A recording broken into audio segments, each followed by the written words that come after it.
Hello students, today our topic is to study the graph of binding energy per nucleon versus atomic mass number.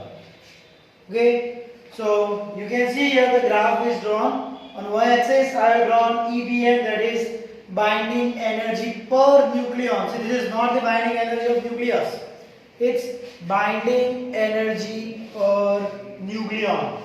On x-axis you can see here atomic mass number. Okay, so let's study the characteristics. The first you can see here that initially the graph rises quickly. Initially the graph rises quickly. Okay, you can see here that initially graph rises quickly. You can see here it rises quickly. Okay, but after reaching a certain stage, okay, it does not rise as fast as it is in the initial portion. Okay, means then it rises slowly.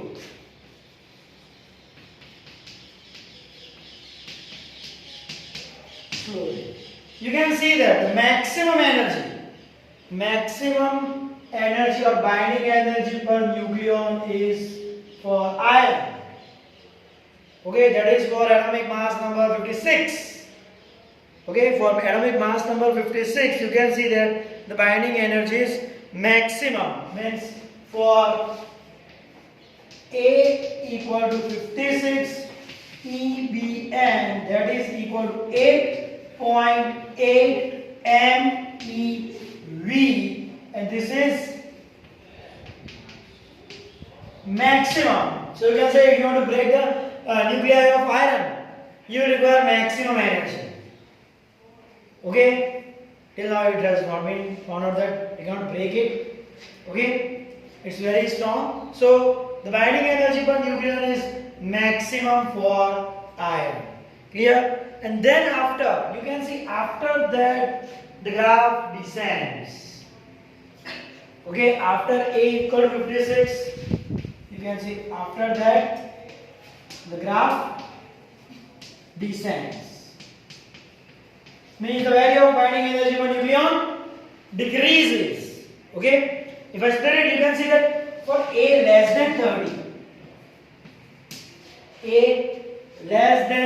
30 and A greater than 170, and for A greater than 170 the binding energy per nucleon is relatively small. Okay, you can see here it is 30 and here it is up to 170. It is less. It is relatively less. Clear? So this is the second point. This is the first point. And A less than 30, atomic mass number less than 30, and atomic mass number greater than 170, the binding energy is relatively small. Now the third point. You see that less than 30 and higher than 170 for atomic mass number, the binding energy per nucleon is very small or relatively small. Okay, but you can see that for atomic mass number between 30 and 170, you can see this is almost constant. There is not much variation. There is not much variation in the binding energy. Okay, here EBN is nearly constant. Right, means the variation is very less. And the reason why there is very less variation in binding energy per nucleon is because of saturation, or I will say because strong nuclear force is short range. Because the strong nuclear force is short range. Okay, see, as the atomic mass number increases, the number of neutrons and protons inside the nucleus increases. But most of the nucleus that resides in the interior part. Okay, if I just take most of the nucleons that resides in the interior part. Okay, now see, it is short range force. If this is strong nuclear force that is binding the protons and neutrons inside the nucleus, that is short range force. Now, if any neutron or proton or nucleon is newly added, let's say one new nucleon is entering here. So now this will, the interaction with this with the interior will be very less. The reason, because it is a short range force, and on the surface it becomes far from the interior, right? So that is the reason that the interaction between the surface nucleon will be very lesser, and as the interaction is very less, the variation in binding energy per nucleon is also lesser. Okay, and as this variation is lesser, then it is almost constant. The binding energy per nucleon from 30 to 170, that is almost constant. Clear?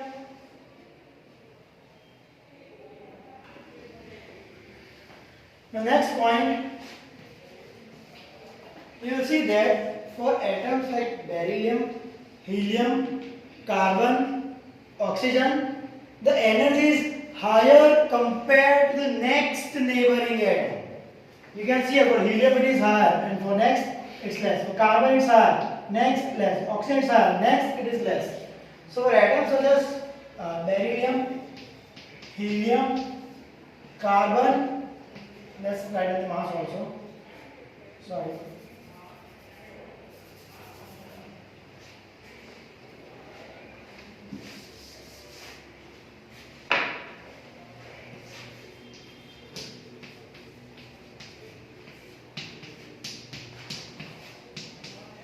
Okay, for this atom, EBN is higher compared to next neighboring atom. Okay, in general case you can see here, as the atomic number, mass number increases, the binding energy per nucleon increases. Okay, but for this, the next neighboring atom is having lesser. So what does this mean? This means that there might be shell-like structure, as you see in the electron filling in atom. So what does this shows? This shows that there might be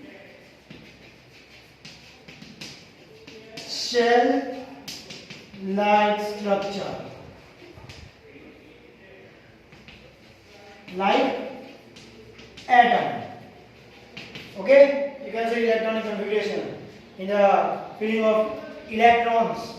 Okay, in that case also these are having higher energy compared to the next neighboring. Okay, so this was about the fourth point, that atoms such as helium, beryllium, carbon, oxygen, they are having higher energy compared to the next neighboring atom.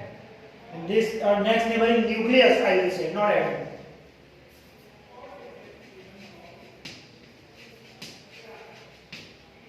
Okay, so this might be that there might be some cell-like structure. Okay, so this was about the fourth point.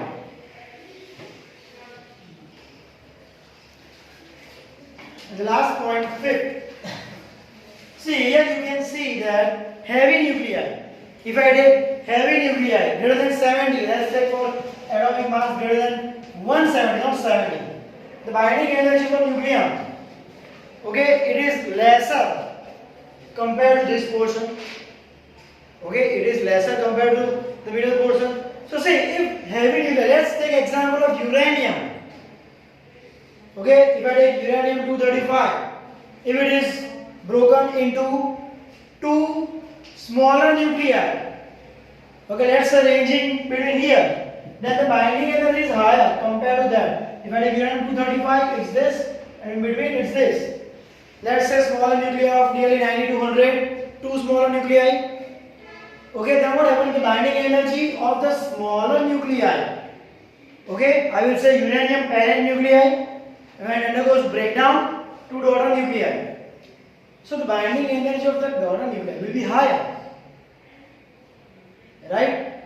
Or the product nuclei that will be higher. So this means that the change in binding energy, that much amount of energy might be released, or that much amount of energy is released.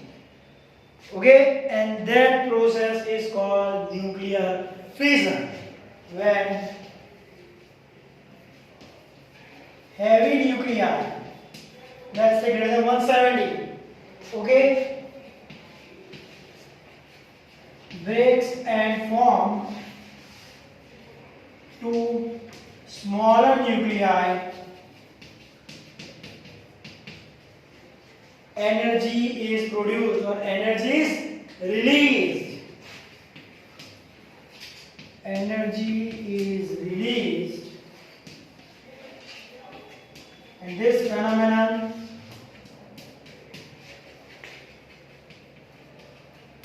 is called nuclear fission. Fission means breakdown. Okay, so what is nuclear fission? When a heavy nuclei undergoes breakdown and it converts to two smaller nuclei, then large amount of energy is released, and that phenomenon is called as nuclear fission.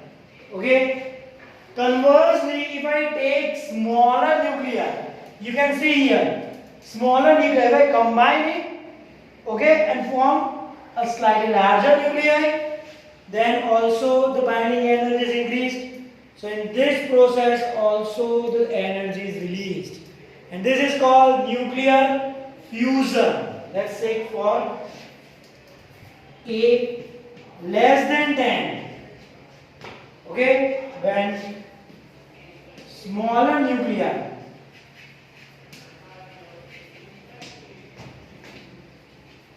fuses and form